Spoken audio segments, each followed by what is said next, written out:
এখানে তৈরি হচ্ছে ব্রাহ্মণবাড়িয়া জেলার আশুগঞ্জ থানার আশুগঞ্জ টু নবীনগর মহাসড়ক। দীর্ঘ প্রায় ৭ বছর সময় কেটে যাওয়ার পরও এই সড়ক যেই জমিগুলোর উপর নির্মাণ করা হচ্ছে ওই জমির মালিকদের টাকা এখনো পরিশোধ করা হয়নি। একাধিকবার নোটিশ পাঠানোর পরও জমির মালিকদের টাকা পরিশোধ করার কোনো আশাই মিলতেছে না। তাই আজ আড়াইশিদা সহ আশেপাশের বিভিন্ন অঞ্চলের মানুষ একটি প্রতিবাদ সমাবেশ করেছে। আমাদের টাকা পাওয়ার সম্ভাবনা নাই। ৭ ধারা নোটিশ হয়েছে, আমরা সবাই পেয়েছি। অতি দ্রুত যদি ৮ ধারা নোটিশ আমরা পাই, তারপরে আমরা কৃষকরা যারা এখানে সবাই উপস্থিত আছে তাদের মনের মধ্যে একটা শান্তি আসবে যে না, আমরা ৮ ধারা নোটিশ পাওয়ার পরে আমরা বুঝতে পারবো যে আমাদের টাকাগুলি আমরা পাবো এবং সরকার আমাদের অধিগ্রহণ করে আমাদের জমিগুলি নিবে। এই জন্য আমাদের জমিতে যদি কেউ জোরপূর্বক কাজ করার জন্য আসে, আপনারা কি সবাই একমত?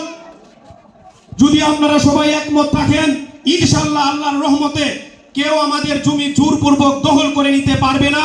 আমাদের অধিগ্রহণের টাকা দিয়েই আমাদের জমি নিতে হবে এবং আমাদের জমি নিবে।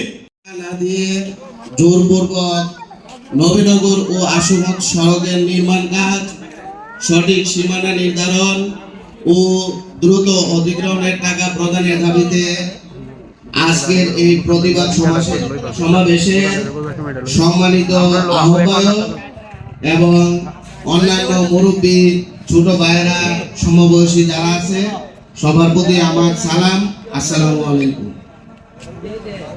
দীর্ঘদিন যাবৎ শুনে আসতেছি যে আশুগঞ্জ নবীনগর রোড হবে, এটা আমাদের বাজার চারতলা দিয়ে ঘাটপুল দিয়ে এটা আশুগঞ্জ পৌঁছবে।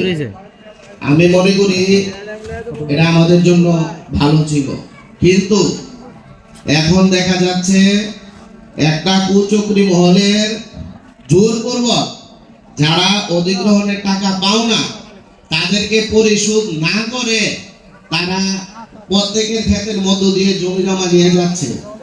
তো আমি আরো মনে করি যে আশুগঞ্জ উপজেলার মানুষ খুবই ভালো এবং নম্রভদ্র স্বভাবের, আর না হয় আপনাদের অধিগ্রহণের টাকা পরিশোধ না করে তারা কিভাবে গালো ফেলে।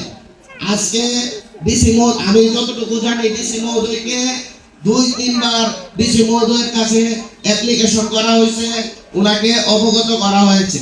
এমন ইতিহাস নাই যে রাস্তার জমিনের টাকা না দিয়া বালু বাঁধে, এমন ইতিহাস কোনো পাইছি না, আমি বুঝ ধরে শুনছি না।